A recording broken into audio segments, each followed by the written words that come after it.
안녕하세요 여러분, 수익률 상승에 도움을 드리고 싶은 헬퍼입니다. 국내 증시는 이제 볼린저를 좀 하단을 이탈한 후에 다시 조금 반등하는 모습을 나타내고 있고요. 그 다음 이제 미국 증시는 또 역으로 볼린저 상단을 이제 이탈한 이후에 하락하는 모습을 나타내고 있습니다. 코인 쪽도 확실히 볼린저를 좀 상단을 이탈했다가 좀 빠지고 있고, 지금 기준선에서 계속해서 조금 지지가 되는 모습인데, 조금 이따 더 자세히 보도록 하고요. 국고 채권 이제 금리, 이제 결국 국고채 금리가 저는 이제 결국 바닥을 찍지 않았나 생각을 합니다. 이때까지 이제 국고가 강세가 이제 보였던 것은 특히 이제 올해부터 또 이제 물가가 좀 빠졌던 부분이 있었고요. 이제 외국인 선물 부분이 있었는데, 이제 외국인이 목요일 만기되는 국채 선물에 대해서 이제 선물 매수를 많이 해서 결국은 이때까지 금리가 쭉 빠져왔었던 건데, 이제 미결제 약정이 좀 증가되는 모습을 보면은 롤오버를 안 하고 있는 것 같습니다. 최근 한 이틀간 계속 좀 순매도를 조 단위로 하기도 했고요. 조금 이따 자세히 한번 금리 쪽은 얘기를 한번 매크로 쪽이랑 같이 한번 보도록 하고, 전반적으로 오늘은 간단하게 좀 다 살펴보도록 하겠습니다. 코스피 같은 경우에 이제 일드갭으로 봤을 때 많이 빠지긴 했죠, 코스피 사실. 그래서 전보다는 싸진 건 맞는데, 여전히 아직 그렇게 엄청나게 매력적인 밸류에이션인가에 대해서는 아직 저는 좀 물음표다라고는 볼 수 있겠습니다. 이게 페드 모델로 봤을 때는 정말 싼가에 대해서는 좀 아직은 물음표인 것 같고, 긴 시계열로 봤을 때도 확실히 엄청 비싼 레벨은 아닙니다만, 그렇다고 엄청 싼 레벨이냐라고 했을 때도 그것도 아닌 그 정도 수준이다라고 볼 수 있겠습니다. 그 다음 이제 코스닥도 마찬가지로 엄청 싼 레벨까지는 아니다라고 보실 수 있겠고요. 그 다음에 이제 코스피랑 S&P 같이 돼 있는 거를 살펴보시면은, 이제 일드갭 같은 경우에는 확실히 국내 쪽이 미국보다는 확실히 조금 더 좀 많이 하락했기 때문에 이제 증시가 조금 더 싼 측면이 있고요. 원래는 이제 같이 가죠. 이제 그러다가 지금 조금 약간 다르게 가고 있다라고 보시면 될 것 같고, 이제 페드 모델도 다르게 가고 있긴 합니다. 근데 이제 미국 쪽이 확실히 조금 더 많이 비싸 보인다라고 보실 수 있겠습니다. 그 다음에 수급 쪽 먼저 살펴보면은, 일단 S&P 투기적 순 포지션은 좀 증가가 되면서 100 곱하기 1000 계약이죠. 한 10만 계약 정도 좀 계약이 됐고요. 국내가 아니라 나스닥 같은 경우에는 소폭 증가가 됐습니다. 롱 포지션이. 그 다음에 이제 삼성전자 같은 경우에는 금리 조정 기대 수익률을 봤을 때는 지금은 저는 그렇게 매력적이진 않은 구간이다. 여전히 아직까지는 그렇게 생각합니다. 그러니까 PBR로 보통 이제 너무 싸다 이렇게 얘기를 많이 하지만, 금리를 조정했을 때 지금 ROE 대비해서 PBR이나 ROE 종합적으로 봤을 때는 그렇게 싼 것 같지는 않다라고 볼 수 있을 것 같고요. 이제 코스피 쪽 수급 같은 경우에는 확실히 외국인은 계속해서 매도를 가고 있고, 선물 같은 포지션은 아무래도 그래도 단기적으로는 조금 매수를 하고 있는 그런 상황이다라고 보실 수 있겠습니다. 근데 장기적으로는 확실히 수급이 개인이 확실히 좀 매수를 많이 했다라고 보실 수 있겠고요. 그 다음에 이제 그러니까 선물이 아니라 이제 코스닥 같은 경우에는 외국인이 단기적으로는 좀 매수를 했고, 선물은 매도를 했고, 장기적으로는 확실히 개인이 엄청나게 좀 많이 매수를 한 그런 모양새다라고 볼 수 있겠습니다. 신용잔고는 좀 감소를 하면서 15조 7천억 정도 되고 있고요. 그 다음에 간단한 이제 매크로 지표들 먼저 보면은, 이제 ISM 이제 비제조업 지표가 좀 낮게 나왔었죠. 그때 이제 52로 조금 낮아졌었고, 제조업은 소폭 반등을 했지만 여전히 50은 하회하고 있는 그 정도 수준이다. 그래서 코스피 같은 경우에는 아무래도 아직까지도 수출 비중이 높기 때문에 이제 시가총액을 일간 수출액으로 나누는 걸로 봤을 때 보시면 거의 비슷하게 가고요. 지금 사실 많이 싸졌다라는 느낌보다는 그냥 사실 수출액이 많이 줄었다라고 보실 수 있겠습니다. 그런 레벨이다라고 볼 수 있겠죠. 이건 이제 너무 비싸다, 한 여기까지는 내려와야 사실 엄청 싸다라고 볼 수 있는데, 아직은 좀 택도 없는 상황이죠. 이제 그런 상황이라고 보실 수 있겠습니다. 그 다음에 이제 채권 시장을 통해서 볼 수 있는 위험 회피냐 선호냐인데, 결국 위험 선호가 여기까지 회차권 시장 갔다가 이제 다시 좀 위험 회피로 지금 돌아서고 있는 그런 상황이다. 그런 형국이다. 라고 보실 수 있고요. 그 다음에 이제 미국 하이힐드도 여전히 아직까지는 여기는 이제 위험 선호다. 라고 볼 수 있겠습니다. 그 다음에 상대 강도 살펴보면은 뭐 계속 반복해서 얘기를 드립니다만 중국 쪽 비중이 높을수록 지금 계속해서 그러니까 중국하고 수출 경쟁을 하는 그런 부문일수록 좋지 않고 우리나라 대부분 수출 영역이 다 그렇기 때문에 수출 비중이 있는 데들이 다 약세다라고 보실 수 있겠습니다. 뭐 이 정도로 보시면 될 것 같고 뭐 나머지 그냥 추세 정도 보면 될 것 같습니다. 그러니까 뭐 내수가 확실히 상대적으로는 조금 강세다라고 보실 수 있겠죠.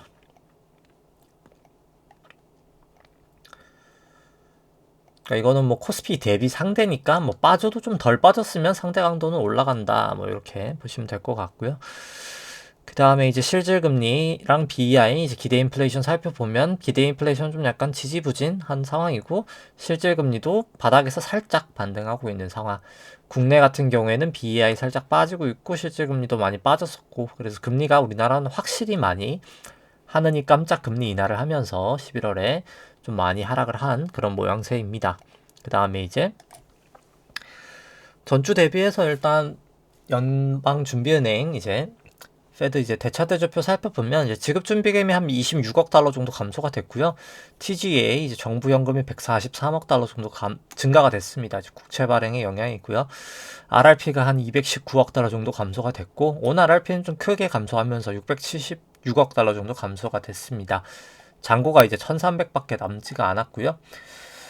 순유동성 한 16억 달러 정도 감소하면서 연준 총자산 한 93억 달러 정도 감소가 되었습니다. BDI는 아무래도 중국 경기가 계속 좋지 않다 보니까 좀 많이 하락을 했고 SCFI 같은 경우에는 소폭 좀 반등하는 모습을 나타냈고요. 뭐 나머지는 뭐 참고 삼아 이제 보면서 좀 내려가도록 하겠습니다. 그 다음에 이제 순유동성 대비해서 S&P는 좀 왜곡이 되고 있죠. 서로 이제 다른 길을 가고 있는데 결국은 같은 길을 갈 수밖에 없다라고 보시면 될 것 같고요. 그리고 이제 뭐 금리 때도 이제 아까 이제 얘기를 안 드렸던 부분을 하겠지만 결국 지금 사람들이 이제 금리가 지금 빠진 게 11월에 한국은행이 이제 갑자기 금리 인하를 했잖아요. 결국 뭐 가장 큰 이유는 경기가 좋지 않다. 이건데 이제 금리가 내렸을 때 해결이 됐을까를 봤을 때 한번 생각을 해보면은 이제 우리나라 IMF 때 금리를 거의 18%, 19%, 19% 이렇게 거의 10% 후반대까지 올렸단 말이죠.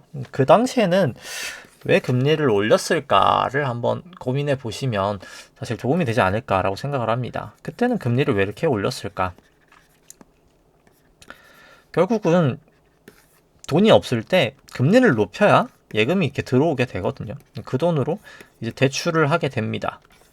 근데 지금 같은 경우에 이제 예대율도 다 찼고 더 이상 돈을 찍을 수도 없는 환경입니다.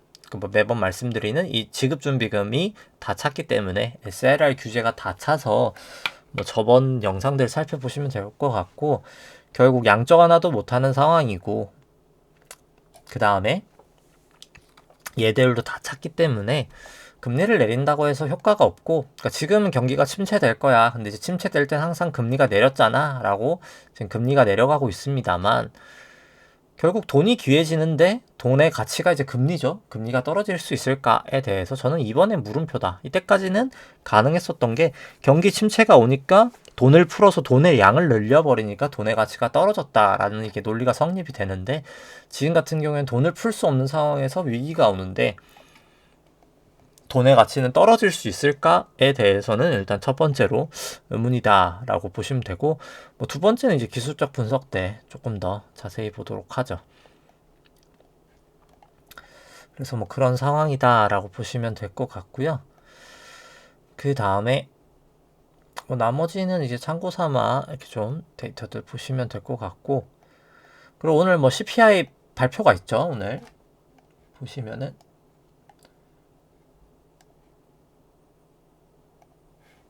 캘린더를 살펴보시면은 오늘 이제 10시 반이죠. 지금 이제 서머가 끝난 지가 좀 됐으니까 CPI 발표가 있습니다. 일단 뭐 그 부분 때문에 이제 뭐 단기적으로는 연동을 받을 거고, 이제 우리나라가 만약에 이제 계속 금리를 좀 내리고 싶어 하죠. 경기가 안 좋다 보니까. 근데 이제 미국이 만약에 이제 CPI가 좀 높게 나오면서 브레이크가 걸리면은 우리나라도 좀 상당히 힘들어진다라고 보실 수 있겠죠. 결국 환율도 문제고 여러 가지 측면에서.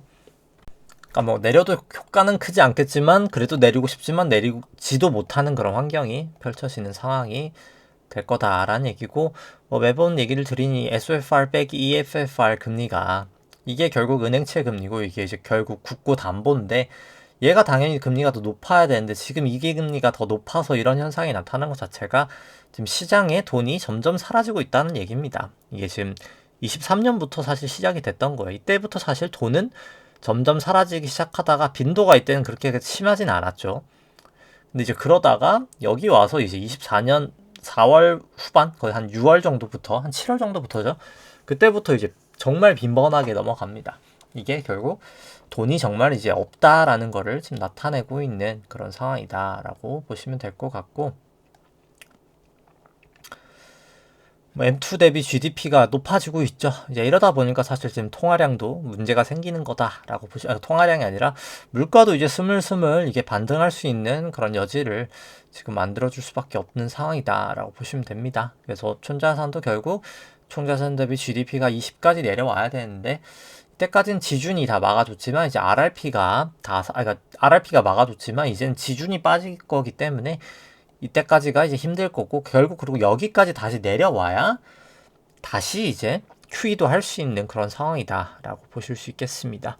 그래서 이제 국채 발행된 거, 뭐 통화정책 이런 거 살펴보면은 결국 국채 발행이 오늘도 이제 3년물 입찰이 있죠. 그래서 12월 달에 결국 장기 국채가 1147억 달러, 좀 대규모로 아직 남아 있고요. 단기 국채 같은 경우에 한 3천억 달러 정도가 오히려 순상환이 되어야 됩니다.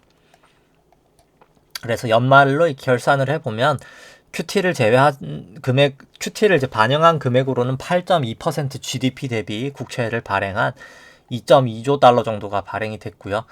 이제 QT를 제외한 금액으로는 거의 한 8조 정도, 6.4% 어마어마한 금액이 지금 재정 적자라고 보실 수 있겠죠. 이 부분이 사실 재정 적자라고 보시면 될 것 같습니다. 그래서 결국 금리도 이제 연초 대비해서는 올라갔고, 근데 아직까지는 RRP로 버티고 있기 때문에 증시는 그래도 반등할 수 있었다라고 결과론적으로 해석을 할 수 있겠죠. 그래서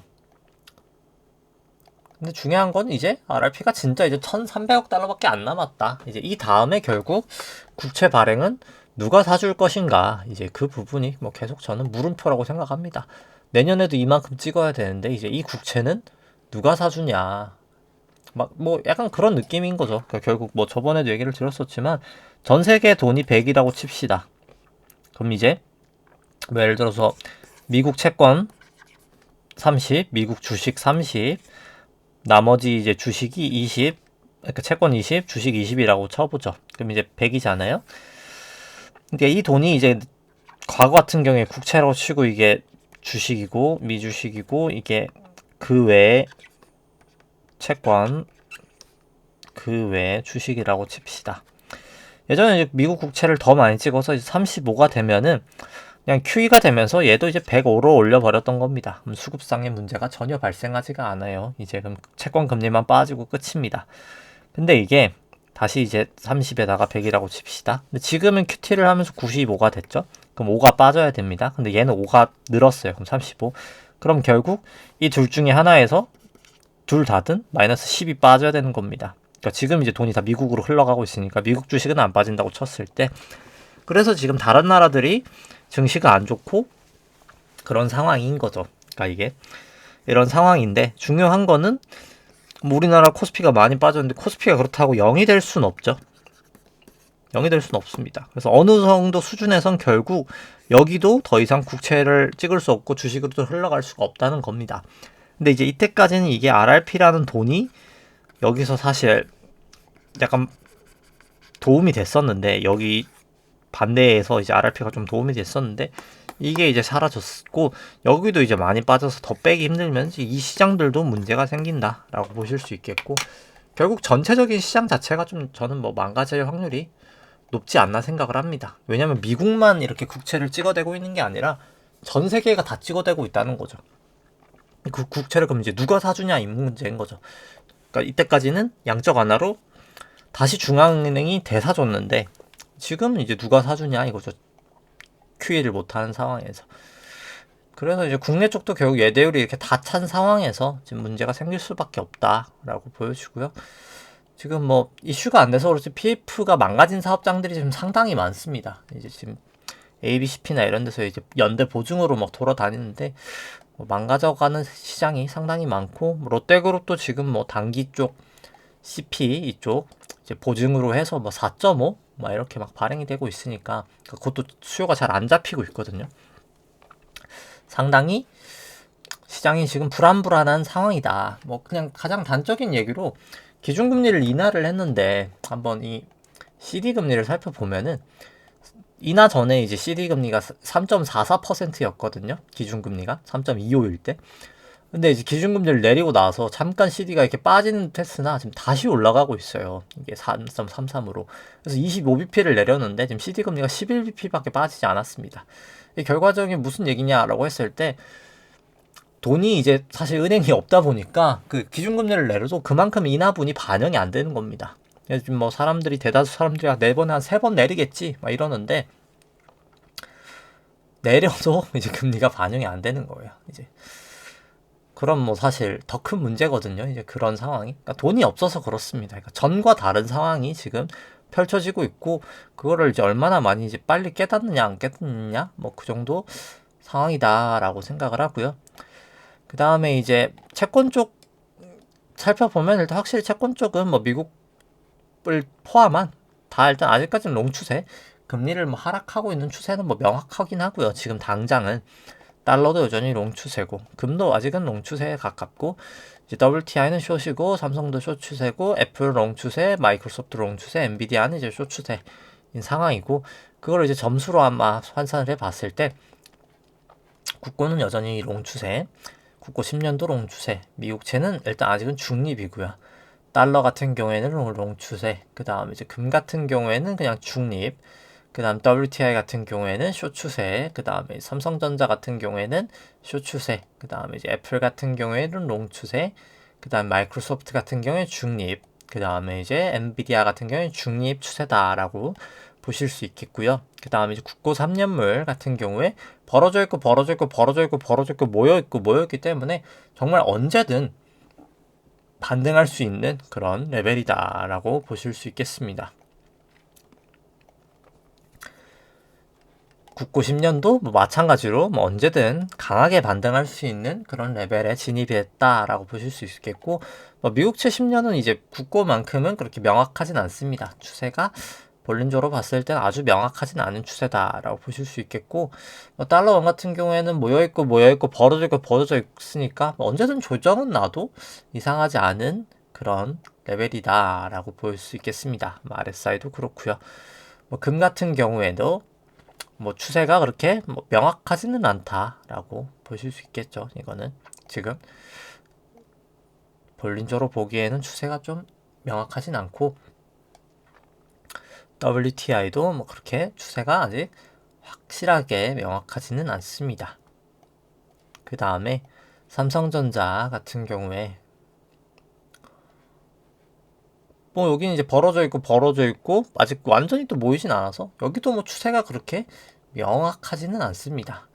다만 조금 되돌림 정도는 충분히 있었죠. 이제 왜냐면 기준선이 그만큼 같이 따라 내려와줬기 때문에 이격도는 조금 많이 해소가 된 그런 상황이다 라고 보실 수 있겠고요. ATR도 마찬가지고요. 그 다음에 이제 애플 같은 경우 여기도 이제 모여있고 벌어져 있지만 200일을까지는 아직까지 움직이진 않은 거기까지는 안 온 상황이다 라고 보실 수 있겠습니다. 애플 같은 경우에 다만 이제 RSI가 좀 많이 과열이다라는 건 좀 보여지는 것 같고요. 그 다음에 이제 마이크로소프트 같은 경우에도 이제 모여 있는데 여기까지는 모이진 않았고 이제 50 정도만 모이고 벌어져 있는 그런 상황이다라고 보실 수 있겠습니다. RSI는 아직 엄청 과열은 아니지만 그래도 좀 과열권이다라고 보실 수 있겠고요. 그 다음 이제 엔비디아 같은 경우에도 뭐 여기도 아주 추세가 그렇게 명확하지는 않은 상황이다라고 보실 수 있겠습니다. 그 다음에 비트코인 쪽 살펴보면은 이제 비트코인 같은 경우에도 뭐 아직까지는 그래도 롱 추세에 조금 더 가깝긴 하죠, 사실. 이제 이더리움 같은 경우에는 숏 추세에 더 가깝고요. 이제 리플 같은 경우에는 뭐 그래도 롱 추세에 조금 더 가깝다. 단기 말고 이제 120분봉 말고 일봉 주봉은 좀 그렇게 보여지고요. 근데 이제 롱 추세는 이제 비트코인은 스코어는 이렇긴 합니다만 이제 이더리움은 이제 둘 다 이제 매도 시그널이 좀 나왔고 숏도 아직까지는 조금 이른 그런 상황이다라고 보실 수 있겠습니다. 일단 뭐 130분봉으로 봤을 때는 다 중립이다. 아직까지는 이제 좀 중립으로 좀 관리를 하는 게 맞을 것 같고요. 일봉으로 추세로 봤을 때는 비트코인 이제 롱 추세가 약해지고 있다. 이제 이더리움도 롱 추세가 약해지고 있고 리플도 롱 추세가 약해지고 있다. 좀 조심할 때는 된 것 같고요. 이제 비트코인 같은 경우에는 그냥 이제 일봉만 보죠. 이제 일봉만 봤을 때 모여있던 게 내려오고 있기 때문에 확실히 안 좋은 시그널입니다. 여기도 벌어져 있고 조정을 보이는 게 향후에도 계속 보일 가능성이 높지 않을까라고 보여집니다. RSI도 과열해서 내려오고 있는 상황이기 때문에 좋아 보이지 않고요. 그 다음에 이제 여기도 이제 과열이었다가 내려오고 있는 그런 모습을 보여주고 있습니다. 이더리움 같은 경우에도 모여 있다가 내려오고 벌어져 있다가 이제 모일 상황이기 때문에 확실히 다 모습이 좋아 보이지 않는 그런 모습을 나타내고 있습니다. 이더리움 같은 경우에도 과매수에서 확실히 이제 다시 내려왔고요. 이제 리플 같은 경우에도 여기는 뭐 워낙 변동성이 컸어가지고 보긴 어렵습니다만 여기도 이제 이탈도가 계속해서 좀 내려오고 있는 게 좋아 보이지 않는다. 계속해서 그렇게 보여집니다. 뭐 스테이블 코인 얘기 나오고 있습니다만 뭐 결국 추세를 거스르기는 어려울 것 같고요. 이제 저는 조정의 가능성이 더 높지 않을까. 근데 아직까지 뭐 확증은 아니다. 근데 이제 그냥 과매수긴 너무 과매수였다. 근데 아직 시그널까지는 뭐 쇼까지는 아니다. 뭐 이 정도로 보실 수 있겠습니다. 그 다음에 이제 나스닥 S&P 이제 코스닥 150 살펴보면은 이제 미국 쪽은 확실히 단기 쪽은 이제 쇼 추세에 더 가깝고 이제 그 외 일봉 이상 추세는 다 롱 추세고요. 이제 국내 쪽은 아주 좀 빠른 시그널은 이제 롱 추세고 나머지는 일단 또 쇼 추세인 그런 좀 상황입니다. 그래서 결국 롱 추세는 이제 다 꺼졌고요. 이제 쇼 추세가 또 다 꺼졌습니다. 그러니까 결국은 지금은 그냥 중립 포지션이 가장 합리적이다라고 볼 수 있겠죠. 120분봉으로 살펴보면 나스닥 중립이 돼버렸죠. S&P 중립이 돼버렸고 이제 코스피는 아직까지 120분봉으로는 숏이고요. 코스닥도 아직까지는 숏 추세다라고 보실 수 있겠습니다. 일봉 추세로 봤을 때는 여전히 나스닥은 일단 롱이고요. 이제 S&P도 아직까지는 롱이고 코스피는 아직까지 숏이고 이제 코스닥 같은 경우에도 아직까지는 숏이다. 근데 이제 아까 이거는 이제 볼린저가 넘어갔다 들어오면은 이제 매도 시그널이기 때문에 숏을 청산을 해야 된다. 이제 그런 사인으로 보시면 될 것 같고요. 120분봉 나스닥도 결국 모여있다가 벌어져 있고 그래서 확실히 조정 가능성이 이제 크겠다라고 보시면 될 것 같고 120분봉 선물도 마찬가지이기 때문에 뭐 설명은 뭐 필요 없는 수준이지 않을까라고 생각을 합니다. S&P도 뭐 똑같은 상황이다라고 보시면 될 것 같고요. 그 다음에 이제 일봉 살펴보면은 모여있다가 내려오고 벌어져 있기 때문에 확실히 좋지 않은 모습이다라고 보실 수 있겠습니다. 그 다음에 뭐 S&P도 뭐 특별히 다르지 않는 그런 모습을 나타내고 있고요. 뭐 주봉상으로도 확실히 과열이었던 구간이었다라고 보실 수 있겠습니다. 조심을 하실 때가 됐다라고 볼 수 있겠고요. 그 다음에 이제 120분봉 코스피 200 살펴보면은 여기 같은 경우에는 이제 벌어져 있고 모여 있기 때문에 단기 반등은 언제든 할 수 있겠다라고 국내 쪽은 뭐 예상을 할 수 있겠습니다. 그 다음에 이제 코스닥 같은 경우에도 벌어져 있고 벌어져 있고 여긴 또 모여 있고 모여 있기 때문에 여기도 단기 반등 정도는 언제든 할 수 있는 그런 상황이다라고 보실 수 있겠고요. 그 다음에 이제 일본 같은 경우에도 벌어져 있고 벌어져 있고 모여 있고 모여 있기 때문에 뭐 코스피는 언제든 반등을 해도 좀 이상하지 않은 상황이다라고 보여집니다. 그 다음에 이제 코스닥 같은 경우에도 벌어져 있고 벌어져 있고 모여 있고 모여 있기 때문에 여기도 이제 반등은 언제든 할 수 있는 그런 상황까지 이제 왔다라고 볼 수 있겠습니다. 뭐 과매도 구간인 것 같기는 하고요. 이제 국내 증시는 그래서 뭐 볼린저도 봐도 그렇고 그래서 한번 이제 되돌림 반등은 할 거라고 봅니다만 뭐 굳이 이제 반등 파동에 들어가고 싶지는 않은 그런 상황이다. 아무리 많이 반등해도 저는 200이동 평균선에서 막히지 않을까라고 일단은 뭐 아직까지는 보여주고요. 그 다음에 이제 코스닥 같은 경우에도 여기 200일 안에서는 저항이 되지 않을까. 근데 뭐 단기적으로는 여기 구름대 안에서 저항이 좀 되지 않을까라고 생각이 들고요. S&P 같은 경우에도 아주 뭐 기나긴 반등이 이제 이루어졌었는데 뭐 슬슬 이제 볼린저로 아까 본 것처럼 이제 다 이탈이 되고 있거든요. 그래서 좀 조심할 때가 되지 않았나라고 생각을 합니다. 이제 정말 거의 끝에 끝까지 온 게 아닌가. 그래서 요 상승 분만을 되돌리는 그런 이제 하락이 한 요 정도 이제 나오지 않을까라고 보여집니다. 제 생각은 뭐 한 여기까지 해서 하락하지 않을까라고 생각을 합니다. 그 다음에 이제 아까 못 봤던 것처럼 이제 코스피 같은 경우에도 여기가 이제 비어 있어요. 여기가 이제 이 구름대가 이제 비어 있기 때문에 상당히 좀 취약한 상황이라 아주 단기 반등 정도는 가능하겠지만 결국은 크게 무너질 거고 여기는 이제 기준선까지도 역전이 되는 뭐 최악의 모습을 지금 보여주고 있습니다. 뭐 나스닥도 특별히 다르지 않은 그런 모습을 보여줄 것 같고요. 결국 여기도 똑같이 이제 볼린저를 넘어갔다가 이제 이탈되는 모습을 나타내고 있습니다. 뭐 다우 같은 경우에 이미 조금 빨리 이탈이 되고 있고요. 여긴 이미 이탈이 확실히 됐고요. 뭐 비트코인 같은 경우에도 여기 이제 기준선을 지지하고 있는데 여기를 깨지면 뭐 저는 뭐 좀 쉽게 무너지지 않을까라고 생각을 합니다. 그 다음에 이제 코스피 안에 있는 내재 변동성 V코스피 같은 경우에 구름대에서 좀 막혔지만 다시 한번 좀 테스트를 하러 결국은 올라갈 텐데 일단 뭐 단기 반등 한번 주고 이렇게 올라가지 않을까 일단 뭐 그렇게는 보여주고 빅스 같은 경우엔 저는 이제 슬슬 반등할 때가 되지 않았나 생각을 합니다. 필라델피아 반도체 지수도 결국 좀 어제 급락을 하면서 마감이 됐고요.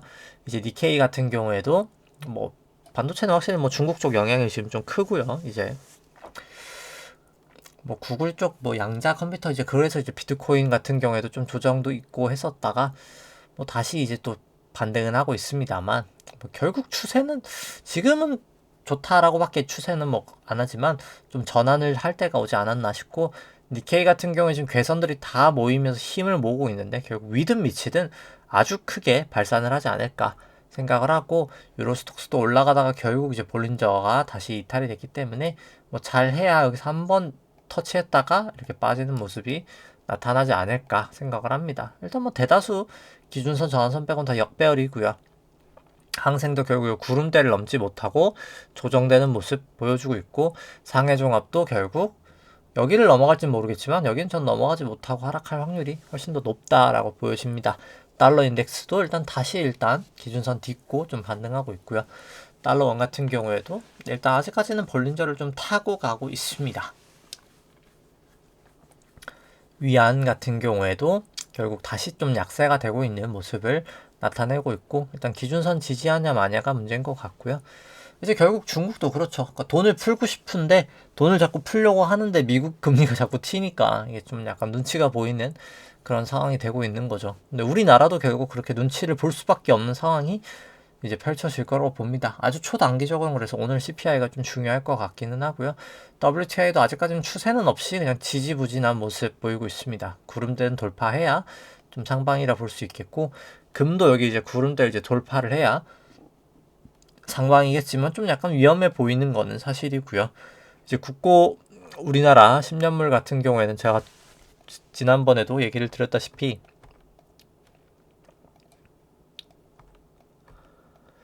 이제 추세가 뭐 사실 거의 끝이 났다라고 보여집니다. 하락 추세가 이 하락 추세가 결국 이렇게 내려왔었던 건데 이 하락 추세 끝내고 상승 추세가 시작이 되었던 거고요. 이 추세도 결국 뭐 추세선을 이렇게 대충 이렇게 그어 보면은 여기가 뚫리면서 결국 또 하락 추세가 됐던 건데 뭐 짧게는 이제 이렇게 그었어야 되겠죠. 여기서 이렇게 됐었던 건데 어찌됐던 간에 이제 한 파동이 여기서 끝이 나고 그 다음에 이제 이게 A고 결국 B고 저는 이제 C의 하락이라고 생각을 하는데 그래서 결국 마지막 5파 고점과 이제 B의 고점을 그어서 이제 A의 저점에다 올려놓으면 이제 C가 추정이 될 텐데요. 여기까지 이제 결국 내려왔다가 전 다시 이제 반등을 하면서 이게 뭐 A, B, C로 반등을 하든 1, 2, 3으로 반등을 하든 반등을 할 때가 됐다라고 보여집니다. 모습도 이게 딱 잘 나왔어요. 이제 1, 2, 3, 그러니까 1, 2, 3, 4, 5 나오고 A, B, C도 잘 나오고 1, 2, 3, 4, 5까지도 잘 나왔거든요. 아주 깔끔하게 이번엔 모양이 나와서 이 채널 안에서 움직이다가 다시 이 채널을 돌파하면 상당히 위험한 상황이 된다라고 보실 수 있겠습니다. 지금 증시 랠리의 대다수가 이제 국고채 금리 하락에 기인했기 때문에 상당히 좀 조심할 필요가 있다라고 보여주고 미국도 결국 여기서 조정을 하고 다시 조금 반등할 가능성이 높다라고 보여집니다. 미국은 똑같이 이제 이렇게 A, B, C 조정 보이고 다시 이제 한번 올라가는 상승에서 조정 보이고 다시 이제 올라가는 추세로 가지 않을까라고 보여지고요. 뭐 삼성전자도 뭐 특별하게 추세는 다르지 않아서 차트는 뭐 상관없을 것 같고요. 애플이 확실히 좀 단기적으로 강하게 올랐었고 RSI가 그래서 좀 과매수 구간이다. 근데 이렇게 올라가는데 거래량은 상당히 좀 미미했다라는 게 좀 관전 포인트겠죠. 그 다음에 이제 엔비디아 같은 경우 확실히 좀 추세가 이제는 꺾인 모습, 전환선 기준선 역전되고 52 이동평균선 밑으로 와서 이건 확실히 안 좋아 보이는 모습을 나타내고 있고 뭐 테슬라는 쭉쭉쭉쭉 추세적으로는 나쁘지 않습니다. 근데 좀 과열이긴 하지만 일단 추세는 애플과 마찬가지로 나쁘지는 않다. 근데 이제 결국 이런 것도 볼린저 안으로 들어오면은 미련 없이 매도를 하고 뭐 저라면은 그냥 이제 여기서는 끊을 필요가 있는데 결국 뭐 아무리 늦게 팔아도 전환선 깨지면은 저는 파는 게 맞지 않을까 생각을 합니다. 결국 돌고 돌아서 결국은 금리가 인하됐던 부분들이 이제 하락하고 인하하고 했던 부분들이 증시에 좀 약간 긍정적인 영향을 미치고 이제 그게 RRP도 똑같은 그런 영향을 미쳤었는데 뭐 지금은 이제 그럴 수 없는 환경이 점점 오고 있지 않나 생각을 하면서 좀 조심할 필요가 오늘도 있다라고 생각을 하면서 네, 오늘 방송 여기까지 하도록 하겠습니다. 네, 좋아요와 구독 누르시면 감사하겠습니다. 이상입니다.